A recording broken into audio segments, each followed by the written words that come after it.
ما شاء الله. هو التسمينات منطقة ديال الكريد ممتلئة عن آخره.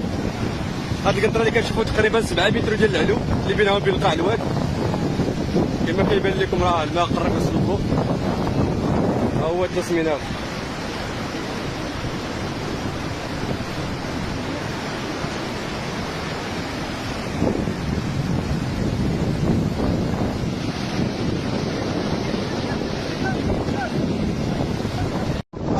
ما شاء الله. هو التسمينات منطقة ديال الكريد ممتلئة عن آخره.